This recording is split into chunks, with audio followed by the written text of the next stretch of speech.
پھر ہم نے شروع سے آخر تک ایک چلتے چلتے حسن ناصر دیکھا ہے، نذیر عباسی دیکھا ہے، اس کے بہت سارے لیڈر دیکھے ہیں، پابند سلاسل رہے ہیں، بہت ساری قربانیاں دی ہیں، ان کی بہت ساری نام و نشان ہے، اور ان کی بہت ساری وہ چیزیں لوگ ان کو مانتے ہیں، یہ فلاں صاحب، یہ فلاں صاحب. لیکن کثیر ایک غالب تصور ہمارے پاکستانی سوسائٹی پہ لیفٹ کا آج بھی نہیں ہے. ریزنز اور یہ ساری باتیں میں نے رکھ لی ہیں، ابھی مائک آپ کے حوالے ہے. ڈاکٹر صاحب آپ نے ایک ساتھ میرے خیال میں 70-75 سال کی جو ہے وہ تاریخ جو ہے وہ رکھی ہے لیفٹ کے حوالے سے. پھر اسی طرح سے میرے خیال میں جو ہے وہ شروع سے ہی جو ہے وہ آپ سے بات کروں گا کہ پاکستان بننے کے ساتھ جو ہے وہ کس طرح سے لیفٹ امرج ہوا یا نہیں ہوا جو ہے آپ کے خیال کے مطابق. دیکھیں کہ جو پاکستان بنا تو پہلا جھگڑا تو اس کے اوپر یہ شروع میں تو نہیں ہوا، لیکن قائد اعظم کے موجودگی تک تو انہوں نے یہ کہا کہ جی وہ 11 اگست 1947 میں جو قائد اعظم صاحب نے اسمبلی میں، اور یہ تقریر اس وجہ سے اہم ہے کہ یہ آئین سیاست میں لیڈرز جو ہیں وہ مختلف جگہ پر مختلف باتیں کرتے ہیں ایک حوالے سے، لیکن آئین ساز اسمبلی میں جو آئین بنا رہی تھی اس میں قائد اعظم صاحب کی پالیسی اسٹیٹمنٹ تھی. اس پالیسی اسٹیٹمنٹ میں انہوں نے یہ کہا تھا کہ جو آپ سب کو جو ہے پتہ ہے کہ یہ ہر شخص کا مذہب کے طور پر آزاد. بلکہ ایک اور بات میں آپ کو بتاؤں، مولانا شبیر احمد عثمانی نے جب وہ اجلاس شروع ہوا اسمبلی کا، کبھی کنفرم کیجئے گا ریکارڈ سے، تو انہوں نے کہا تلاوت ہو جائے. تو قائد اعظم نے کہا کہ مولانا آپ اپنی تقریر سے پہلے جتنی مرضی تلاوت کر لیجئے گا، اس اسمبلی میں مختلف مذاہب کے لوگ ہیں، اس لیے پھر تمام مذاہب کی ہمیں جو ہے وہ ریسائٹیشن کرنی پڑے گی، تو اس لیے آپ اپنی تقریر سے پہلے اپنی تلاوت کر لیجئے گا. تو ایز سچ تو تلاوت بھی نہیں ہوئی اس کا اجلاس سے پہلے. اور پھر انہوں نے قائد اعظم کی اس حد تک جو ہے وہ کمٹمنٹ سیکولرزم کی حد تک ان کے ساتھ تھی. سیکولرزم کا لفظ بھی میں نے لے لیا. اب وہ بات یہ ہے کہ ہمارے مولوی تو سیکولرزم کو بھی لادینیت کہتے ہیں، حالانکہ سیکولرزم رواداری ہے. رواداری نہیں جی، آپ یہ کہیں کہ کس طرح سے آپ تمام کو برداشت کرتے ہیں لوگوں کو اور ایکولی ٹریٹ کرتے ہیں آپ اس کو. سیکولرزم کا لفظ سیکولم سے نکلا ہے، تو دنیاویت پسندی کے معنی میں آتا ہے سیکولرزم کا، کہ تمام لاز یا کانسٹیٹیوشن یا ڈیولپمنٹ سوسائٹی کی دنیاویت پسندی پر ہوگی. دنیاویت پسندی کا مطلب یہ ہے کہ جس قسم کی اکنامکس ہوگی ڈیولپ ہوگی، اس کی سوشالوجی ڈیولپ ہوگی، جو دنیا والے سوچ رہے ہیں اسی کے تحت ہوگا. سیکولر لاطینی زبان سے نکلا، اور ایک پادری تھا چرچ کے اندر ہی رہتے ہیں اس میں، تو وہ نکل کر باہر بستی میں جا کے رہنے لگا، تو اس کو چرچ نے کہا ایکس کمیونیکیٹ کیا اور کہا کہ یہ سیکولم ہو گیا ہے، یعنی اس نے دنیا اختیار کر لی ہے، آبادی میں جا کے رہنے لگا ہے. تو یہ تو دنیاویت پسندی کے معنی میں انہوں نے اس کو لادینیت جو ہے وہ کر دیا. تو وہ تو قائد اعظم صاحب کا کہنا یہ تھا کہ بھائی آپ جو ہمارے لاز کی ڈیولپمنٹ ہے وہ ایکوالٹی کی بنیاد پر، دنیاویت پسندی کی بنیاد پر ہوگی. مذہب کے طور پر ہر ایک آپ آزاد ہیں، اپنے مذہب کے مطابق مسجد میں جائیں یا چرچ میں جائیں یا اس میں جائیں، لیکن as a citizen of state ہم سب ایکول ہیں. تو پہلی چیز تو وہاں سے جو ہے قائد اعظم کے جانے کے بعد یہاں ہم آ گئے اس ڈاکٹرین پر جو آئزنہاور ڈاکٹرین کہلاتی ہے، کہ سیکنڈ ورلڈ وار کے بعد انہوں نے کہا کہ to use religion against the forces of social change. یہ آئزنہاور نے کہا کہ جب ادھر سے سوویت یونین دو بن گیا، دو بلاک میں دنیا تقسیم ہو گئی، تو انہوں نے کہا کہ ان کو آپ کاؤنٹر کرنے کا طریقہ جو ہے ایک وہ مذہب کو استعمال کرنا ہے. تو جہاں مسلمان تھے وہاں اسلام کو استعمال کیا، جہاں ہندو تھے وہاں ہندو مت کو کیا، بدھ مت کو کیا، کرسچینٹی کو کیا. تو یہ تو ایک تاریخ ہے.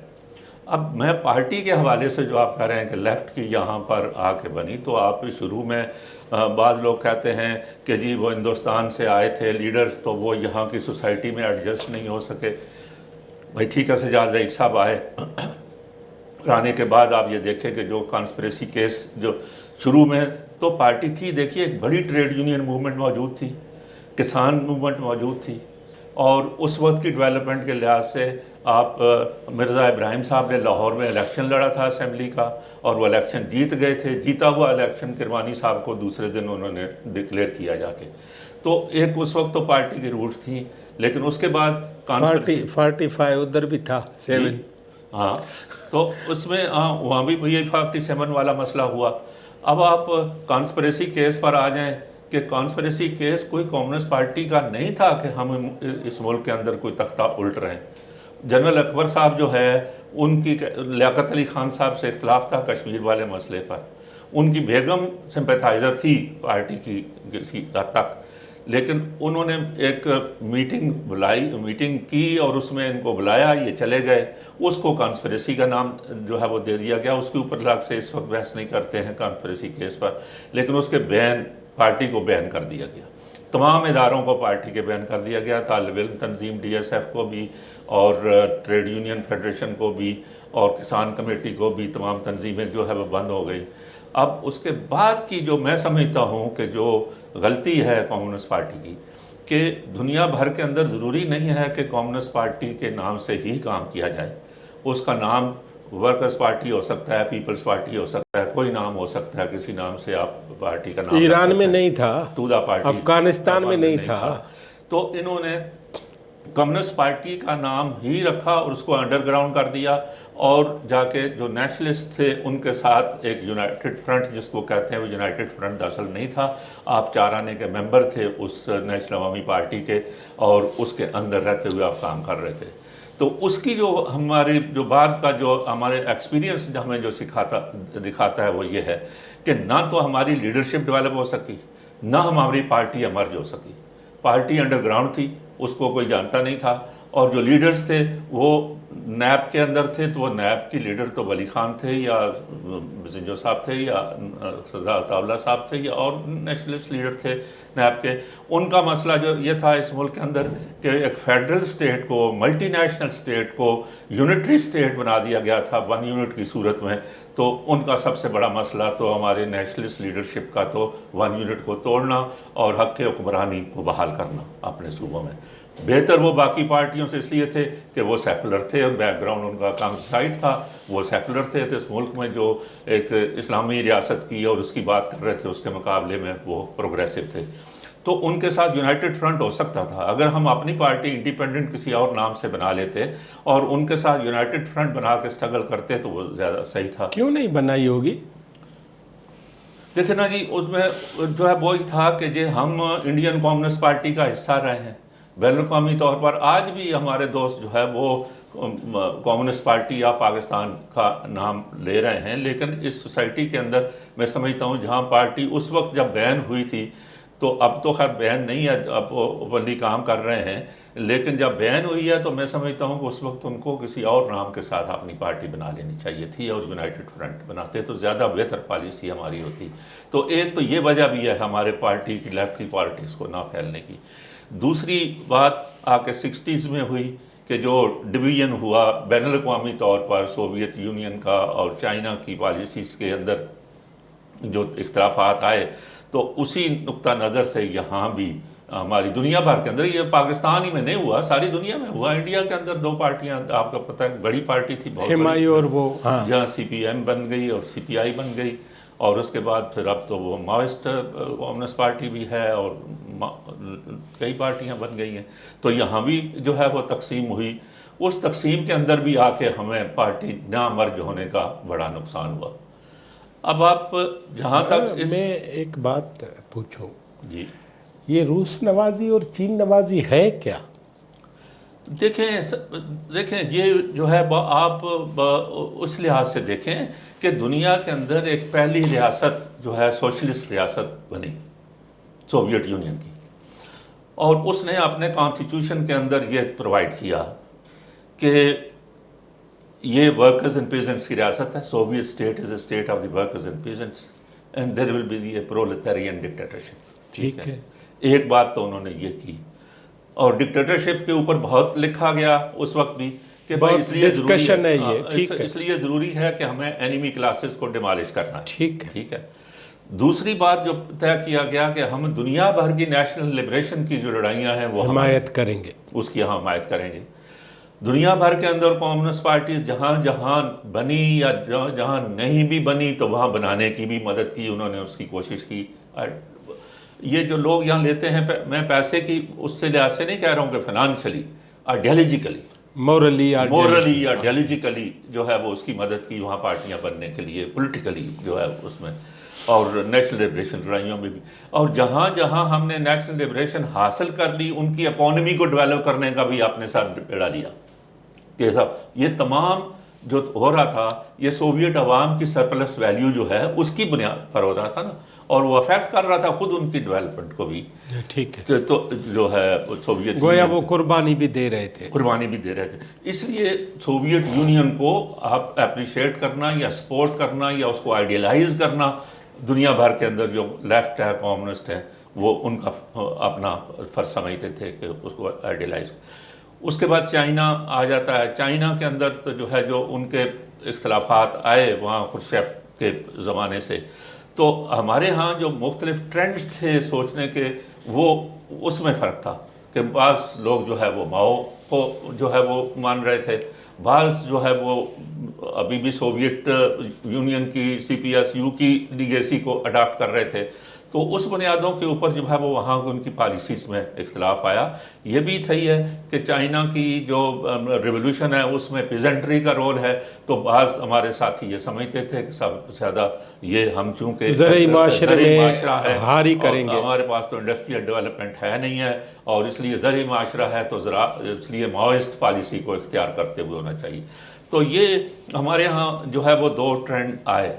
ایک اور بات جو جہاں پر پاکستان کے اندر خاص کر جو ہمارے ڈویژنس کا بھی بنیاد بنی یا ہماری ڈیولپمنٹ میں بھی راستے میں رکاوٹیں بنی، وہ اس ملک کی ایک ملٹی نیشنل اسٹیٹ ہونے کا تھا کہ ہماری ریاست نے تو کبھی اس کو کثیر القومی ریاست مانا نہیں، وہ تو اس کو یونٹری اسٹیٹ، اور انہوں نے اپنی اس لحاظ سے کہ مغربی پاکستان ایک بنا کے 1 یونٹ بنا کے یہاں کی جو نیشنل رائٹس اور نیشنل کویسچن کی سلوشن تو دور کی بات ہے، ڈیموکریٹک رائٹ ان کی اپنی حکمرانی کا بھی ان سے چھین لیا ہماری نے، تو ہماری اکنامک، سوشل، پولیٹیکل ڈیولپمنٹ تو دور کی بات ہے۔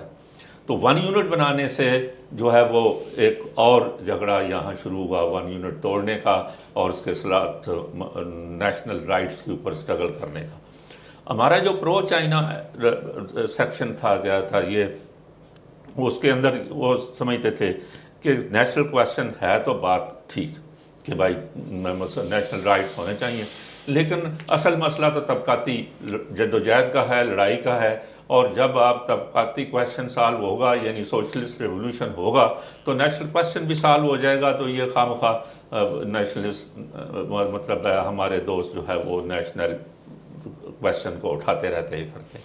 دوسرا حصہ جو ہمارا سوویت پرو سوویت والا تھا جس میں ہم بھی شامل تھے، وہ نیشنل کویسچن کو زیادہ اسرٹ کرتے تھے کہ نیشنل پاکستان کے اندر جو قومیتیں ہیں ان کے اکنامکس اور even right to self determination تک اس کو ایکسیپٹ کرتے تھے، اور یہاں تک ہوا کہ وہ اوور بھی کیا ہمارے اس نے جو ہے حصے نے، کہ مثلا جب اسٹوڈنٹ آرگنائزیشن 2 حصوں میں تقسیم ہو گئی، ایک طرف سے NSF وہ بن گئی جو رشید حسن خان تھی جو پرو چائنا والے تھے، اور دوسری طرف سے ہماری وہ امیر حیدر کاظمی صاحب پریزیڈنٹ بنے تھے جس میں ہم لوگ تھے۔ اس کے بعد کمیونسٹ پارٹی نے ڈیسائیڈ کیا کہ ہمیں اسٹوڈنٹ آرگنائزیشن نیشنلٹیز کی بنیاد پر بنانی چاہیے، تو انہوں نے BSO، Baloch students organisation, Pashtun student federation, Sindh NSF، Punjab student union, east Pakistan میں already east Pakistan student union تھی، تو ان کو ملا کے ایک فیڈرل یونین آف اسٹوڈنٹس بنائی۔ کراچی میں SNSF تھی، کراچی میں NSF تھی۔ کراچی کی حد تک NSF اس لیے رہ گئی کہ کمیونسٹ پارٹی نے اس کو ماننے سے انہوں نے کہا کہ سندھ NSF بننا چاہیے، تو یہ جو NSF کراچی میں ڈویژن کے بعد بنی تھی وہ کراچی کی حد تک محدود ہو گئی، کیونکہ سندھ NSF پارٹی نے تو 4 صوبوں کے نیشنلٹی کی بنیاد پر فیصلہ کر لیا تھا، جس پر ہمارا ان سے اختلاف بھی تھا، کیونکہ ہمارا اختلاف یہ تھا کہ بھائی آپ نیشنل کویسچن ٹھیک ہے، اس پہ اسٹرگل کرنا بھی صحیح ہے، لیکن اپنی تنظیم کو توڑ کے آپ حصوں میں تقسیم کر رہے ہیں تو کل یہ ساری تنظیم قوم پرستی کا شکار ہوگی۔ تو چنانچہ آپ دیکھیں کہ افراسیاب خٹک صاحب کمیونسٹ پارٹی کے ممبر تھے جو P S F Pashtun federation کے لیڈر بنے، ہائی بلوچ صاحب اور باقی اور ہمارے راز گپتی تھے اور دوسرے دوست تھے، بی ایس او چلائی انہوں نے چلائی، وہ بھی کمیونسٹ پارٹی کے بیسیکلی تھے، لیکن وہاں اس کے بعد آپ دیکھیں گے تمام وہ نیشنلزم کا شکار ہوئے جتنے بھی ہماری بنے۔ تو آ جا کے پھر بعد میں انہوں نے فیصلہ بہت لیٹ ابھی واپس لیا کہ ڈی ایس ایف دوبارہ جو ہے وہ بنائی انہوں نے۔ تو ایک وجہ ہماری یہ بھی تھی کہ ہمیں نیشنل اس کی کویسچن کی وجہ سے پارٹی کی بلڈنگ جو ہے وہ افیکٹ پڑا۔ لوگ یہ کہتے ہیں نا کہ ہم نیشنل کویسچن کو نہیں مانتے، ایسا نہیں ہے۔ میرا کہنا یہ ہے کہ ایک طرف اوور سیشن تھی، ایک طرف جو ہے وہ نہ ماننا ایک طرح سے۔ یہ فیصلے کون کرتا تھا کمیونسٹ پارٹی میں؟ اب کمیونسٹ یہ فیصلہ تو دیکھیے کمیونسٹ پارٹی ہمارا تجربہ تو یہ ہے، اب چونکہ یہ ماضی کی بات ہے لیکن ہسٹری کا حصہ ہونا ہاں، چاہیے۔ history کا ایڈوکیٹ حصہ صاحب جی۔ آپ یہ جو میرا ایکسپیرینس یہ ہے کہ آپ کٹڑے میں نہیں کھڑے ہوئے وکیل کے طور پر اور جوابدار بھی نہیں ہے، لیکن ہسٹری کا وٹنس ہے۔ میں ان کا جوابدار نہیں، ان کا نہیں ہوں، لیکن یہ کہ جو اپنا تجربہ ہے دیکھا، ہسٹری کا وٹنس تو ہے نا۔ ہاں دیکھیں بیچارے ہمارے جو مولانا تھے سیکریٹری جنرل کمیونسٹ پارٹی کے، مولانا وہ تو انڈر گراؤنڈ تھے۔ امام علی نازش کی بات کر رہے ہیں، وہ مولانا کہتے تھے؟ ان کو مولانا کہتے تھے۔ اچھا، تو امام علی نازش صاحب تو انڈر گراؤنڈ، ایسے انڈر گراؤنڈ تھے کہ ان سے کوئی مل ہی نہیں سکتا تھا۔ وہ یہاں کے تھے، وہاں سے آئے تھے؟ انڈیا سے آئے، انڈیا سے وہ آئے۔ بھی انڈیا سے آئے۔ اچھا، تو وہ آپ نے وہ دیکھا تھا؟ جی میں ملا ان سے لیکن بہت بعد میں ملا۔ ہاں مطلب ہے کہ جب ہم کچھ تھوڑے عرصے کے لیے کمیونسٹ پارٹی کے ممبر جب طالب علم تھے بنے تو اس وقت تو خیر ان سے کوئی سوال ہی نہیں تو پیدا جب آپ این ایس ایف میں تھے؟ این ایس ایف میں جو ہے وہ اس وقت سوال بھی نہیں تھا مولانا سے ملنے کا کوئی کرے؟ اچھا، انڈر گراؤنڈ تھے نا سر، کمیونسٹ پارٹی انڈر گراؤنڈ تھی، تو انڈر گراؤنڈ ایسی تھی کہ وہ سب صرف اس کو سارا گھماتے تھے ہمارے نقوی صاحب، پروفیسر جمال نقوی صاحب۔ کہاں گھماتے تھے اس کو؟ مطلب ہے کہ وہی سارے فیصلے میرے نزدیک تو میں ذاتی طور پر یہی سمجھتا ہوں کہ تمام تر فیصلے جو ہیں وہ پروفیسر جمال نقوی کرتے تھے، اور کئی ایک ایکسپیرینسز ہیں ہمارے ان کے ساتھ۔ مطلب یہ اگر آج کہیں کہ پھر تو پروفیسر صاحب کی دانست میں جو بھی آئے وہی فیصلہ ہے؟ پروفیسر صاحب کی دانشت میں ایسا مطلب ہے کہ ظاہر ہے کہ میں نہیں کہتا کہ بھائی پارٹی کی کوئی میٹنگ نہیں ہوتی ہوگی، لیکن اکثر بات ایسے ہی ہمارے تجربے میں یہ آئی کہ جو جمال صاحب سمجھتے تھے وہی فیصلہ ہوتا تھا۔ اچھا، اور وہ ہماری سیاسی ایشوز پر ہو یا طالب علموں میں یا دوسرے کسی اس کے اوپر بھی ہو، وہ اسی کو جو ہے وہ مانا جاتا تھا۔ He was the main person جو پارٹی چلا رہا تھا، مطلب ہے جس کو سمجھتے تھے نیٹ ورکنگ ان کے پاس تھی۔ تو ویسے ابھی لگے ہاتھ پوچھ ہی لوں، بات نکلی ہے پروفیسر صاحب کی، تو ہسٹری کا ٹریٹ اگر لیں تو ان کی پالیسیاں بارآور اور فائدہ مند ثابت ہوئیں یا غلط ثابت ہوئیں؟ میں سمجھتا ہوں غلط ثابت ہوئی۔ اچھا، ٹھیک ہے، غلط ثابت ہوئی، کیونکہ وہ ہمیں ایکسپیرینس مختلف ہیں جو ہے ان کے ساتھ اور ان کی پالیسیوں کے۔ ایک تو کہہ ہی دوں میں آپ کو کہ جس کو وہ سمجھتے تھے کہ یہ انٹلیکچولی ان سے زیادہ سپیریئر ہے یا ایڈوانس سوچتا ہے یا ماس سپورٹ زیادہ رکھتا ہے، اچھا، جو پلر ہے ماس پلر، ان دونوں کو نہیں برداشت کرتے تھے۔ اچھا، ان کو one way or the other ان کو فرسٹریٹ کر دیا جاتا تھا یا ہٹا دیا جاتا تھا۔ یہ ہمارے کئی جب کبھی تفصیل سے بیٹھیں گے تو بات آپ سے بتا سکتے ہیں، یہ ہمارے ایکسپیرینس میں ہے۔ اس میں جو ان کے مثلاً یہ ہے ایک ابھی اس میں کچھ لوگ وٹنس بھی ابھی موجود ہیں کہ جب ڈاکٹر شیر افضل ملک، میں نے کل آپ سے بات کرتے ہوئے ان کا کیا تھا کہ جب وہ 70s میں واپس آئے میرے پاس ٹھہرے آ کے، اور ان کو ایک دن میں نے دیکھا کہ جمال نقوی صاحب نے دستک دی ہمارے فلیٹ میں، تو وہ آئے، تو ہم تو اب روز یہ ہے کہ جمال صاحب سے ہمارا اختلاف ہی رہتا تھا اور ان کی مخالفت ہی کرتے تھے، تو میں نے کہا، اور یہ بھی کرتے تھے شرف افضل بھی، تو یہ جو آئے تو میں حیران ہوا کہ یہ کیسے آ گئے یہاں پر. تو میں نے ڈاکٹر شرف افضل صاحب سے کہا، میں نے کہا ڈاکٹر صاحب آپ کی پارٹی آئی ہے، آپ اپنی پارٹی کی باتیں کریں، میں باہر جاتا ہوں. تو وہ کہنے لگے پروفیسر صاحب نہیں آپ بیٹھیں، ہم باہر جا کے بات کریں گے. جیسے پتہ نہیں میں نے کمرے میں کوئی بگنگ نہیں لگا رکھی ہو جو ہے اس میں. تو وہ باہر وہ جھیل پارک میں وہ چلے گئے 2-3 گھنٹے، وہ آپس میں بات کر واپس آئے. تو انہوں نے کہا کہ میں نے کہا کیا ہوا؟ کہ جی جمال صاحب نے کہا ہے کہ بھائی آپ دوبارہ پارٹی میں آپ اسی پوزیشن میں آ جائیں جہاں آپ چھوڑ کے گئے تھے.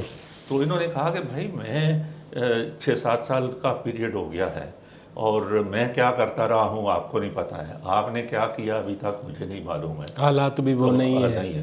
تو مجھے آپ کیوں اس میں لانے کی بات کرتے ہیں؟ میں نے کوئی اور پارٹی کے خلاف میں نہیں ہوں، میں پارٹی کو ہی مانتا ہوں، لیکن میں آپ کے بہت ساری چیزوں سے اختلاف کرتا ہوں. تو آپ مجھے سمپیتھائزر ٹریٹ کریں، مجھے بتائیں کہ میں تو امتحان دینے کے لیے آیا ہوں، میں آپ کے لیے کیا کر سکتا ہوں. تو ایز اے سمپیتھائزر مجھے لے لیں. تو انہوں نے کہا کہ یہ ہم سے طالب علم تنظیم نہیں بن رہی ہے، تو آپ طالب علم تنظیم ہمیں مدد کریں بنانے میں. انہوں نے کہا کہ ٹھیک ہے. مجھے جب انہوں نے یہ کہا کہ بھائی وہ کہتے ہیں، تو اب ہم تو مخالفت کر رہے تھے، تو ہم نے کہا جی یہ تو نہیں ہو سکتا کہ اس میں جو ہے وہ ہم سندھ NSF جو ہے وہ بنائیں. اور لیکن وہ ڈاکٹر صاحب میں ایک چیز تھی کہ جس پوائنٹ کو وہ پکڑ لیتے تھے یا کام کو شروع کرتے تھے، تو وہ نہ دن دیکھتے تھے، نہ رات دیکھتے تھے، نہ سوتے تھے، نہ سونے دیتے تھے. وہ ایجنڈا ان کا جاری رہتا تھا. اگر 12-1 بجے بھی ہوتا تھا تو پھر کہتے تھے اٹھ بے جیل میں، ذرا مجھے بتا تو صحیح آج جو فلانا بندہ ملا تھا اس کی بات کا مطلب کیا ہے. تو he was analysing every person, جتنے لوگوں کو، ایسا تک وہ باشعور آدمی اور تنظیمی آدمی تھے کہ سارا دن جن لوگوں سے ملتے تھے رات کو وہ تجزیہ کرتے تھے، ساری چیز اسیسمنٹ کرتے تھے. تو وہ انہوں نے کوئی 6 مہینے تک ہمارے ساتھ لگے رہے. تو کہ بھائی اب پارٹی نے کہا ہے سندھ NSF بنانے کو، پارٹی مطلب وہ ویسپا پہ چل کے، ہاں وہاں. تو اب وہ انہوں نے، ہم نے پھر لڑکوں سے جب ہم کنونس ہو گئے کہ اچھا ڈاکٹر صاحب کہہ رہے ہیں، تو ہم نے بھی اسٹوڈنٹ سے یہ جو مجاہد بریلوی وغیرہ سارے جو ہیں، شاہد کھوسو، اور یہ اس وقت کی جتنی بھی ایک زلیخا واحد ہوتی تھی، ایک بڑی ٹیم تھی جو مختلف کالجوں کے اور اس کے office bearers, president, secretaries, leaders type تھے. کچھ نام اور اگر یاد ہوں تو بتائیں ریکارڈ کے لیے. مجاہد بریلوی کا نام یاد ہے. ایک وہ خورشید حسنین جس کو الیکشن لڑوایا تھا، وہ ابھی شاید ریٹائر ہو گئے ہیں، اسلام آباد یونیورسٹی میں تھے. اور شاہد کھوسو کا نام مجھے یاد ہے. یہ حسنین کاظمی ایک وہ ان کا ابھی وہ موجود ہیں. اور یہ ڈاکٹر جعفر احمد صاحب تھے. اچھا، یہ سارے جو تھے. ڈاکٹر جعفر احمد صاحب اتنے نہیں، وہ ینگ ہوں گے تھے لیکن ینگ تھے یہ سارے. ہم نے ان کے ساتھ مل کر ینگ رائٹرز فورم بنایا تھا کہ جب ہماری اسٹوڈنٹ ایج ختم ہو گئی تو ہم کیسے نوجوانوں کو اکٹھا کر سکیں، تو ینگ رائٹرز فورم ہم نے بنایا تھا. تو ان کے ساتھ ہم نے سارے بات کی، اور وہ کوئی یہ ہمیں 6-8 مہینے لگے ہم کنونس کرنے میں دوستوں کو. جب وہ تیار ہو گئے، انہوں نے اپنا ہمیں دیا تھا کہ آپ کے ساتھ ڈاکٹر شرف افضل کو کہ جو کانٹیکٹ میں رہیں گے، کیونکہ وہ تو انڈر گراؤنڈ تھے جمال نقوی صاحب، تو ان کو جو تھے کانٹیکٹ میں زاہد نذیر یا ڈاکٹر منظور صاحب جو ہیں وہ کانٹیکٹ میں. اچھا، ڈاکٹر منظور صاحب کون ہیں؟ ڈاکٹر منظور صاحب آپ نہیں جانتے؟ ڈاکٹر منظور صاحب ڈرگ کالونی میں ان کا کلینک ہوتا تھا، اور وہ بھی پارٹی کے کافی مطلب ہے پرانے لوگوں سرگرم تھے. ہوتے. تو وہ کانٹیکٹ میں رہیں گے. تو انہوں نے کہا کہ بھائی ہم نے دوستوں سے بات کی ہے، تو اب اس کا طریقہ کیا ہو. تو ہم نے کہا کہ بھائی ان کا اب یہ ہو سکتا ہے کہ بھائی آپ جنرل سیکریٹری کمیونسٹ پارٹی کا رکھیں، میجارٹی سینٹرل کمیٹی کی آپ کمیونسٹ پارٹی کی رکھیں، لیکن باقی عہدے صدر ودر نائب صدر یہ وہ ان لڑکوں کے ہیں، یہ لیڈرز ہیں، تو یہ لیڈرشپ کے آگے بڑھے گی بھی، آگے بڑھے گی، لیکن پالیسی میکنگ میں آپ اپنی میجارٹی رکھ لیں. تو انہوں نے کہا فائن. ڈاکٹر پروفیسر صاحب نے کہا نہیں، ڈاکٹر منظور یہ نے جو آپ کے فوکل پرسن دیے گئے تھے، انہوں نے کہا ہاں بالکل ٹھیک ہے. لیکن جب یہ ہمارا فیصلہ ہوا، انہوں نے کہا اچھا ہم پارٹی میں جائے گا. پتہ چلا 2 دن کے بعد ڈی ایم سی میں سندھ این ایس ایف کا کنونشن ہوا، اور ڈاکٹر جبار کھٹک اور یہ اپنے شیخ تنویر صاحب یہ اس کے آفس بیررز وغیرہ بن گئے. اور ہمیں دوسرے دن جوتے پڑنے شروع ہو گئے کہ بھائی یہ آپ نے اچھا فیصلہ کیا، ہمارے ساتھ کرایا، اور ہم نے تو اپنا کنونشن کر لی، انہوں نے کر لی. تو ہمارے سمجھ میں نہیں آتی تھی کہ بھائی یہ پروفیسر صاحب جو ہے وہ کیوں مطلب ہے کہ ماس آرگنائزیشن بھی نہیں بننے دیتے، جب یہ نوجوان آپ کو ہم دے رہے ہیں کانٹیکٹ میں. مطلب ماس پولر لیڈر بھی نہیں چاہیے اور وہ ماس آرگنائزیشن بھی نہیں چاہیے. تو یہ کچھ تو ان کی کچھ جو پالیسیز تھیں اس کا مسئلہ تھا، کچھ نظری طور پر جو انہوں نے جو فیصلے کیے تھے، تنظیمی طور پر جو فیصلے کیے تھے، وہ بھی ایک پارٹی کے میں وقفے پہ جا رہا ہوں، ایک سوال پوچھوں اس کا جواب دیں. پھر بھی کمیونسٹ پارٹی پروفیسر کے ساتھ کوئی 10-15 لوگ، پولٹ بیورو کوئی تو ہوگا نا؟ سر آخر میں آ کے تو آپ نے دیکھ لیا کہ جب وہ منحرف ہوئے سوشلزم سے، تو اس کے بعد کون رہا ساتھ ان کے؟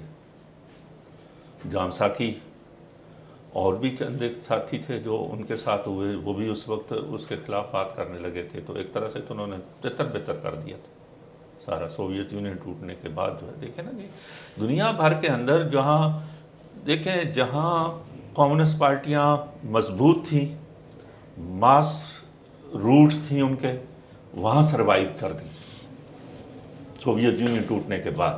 ایک بہت بڑا دھچکا تھا نا سوویت یونین کے جو ہے وہ ڈیزولوشن کا.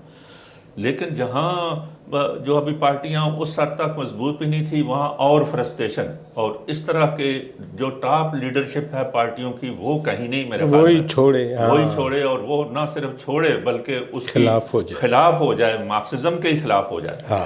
تو یہ ایک بہت بڑا جو ہے وہ سیٹ بیک تھا جو یہاں اس وقت ہوا.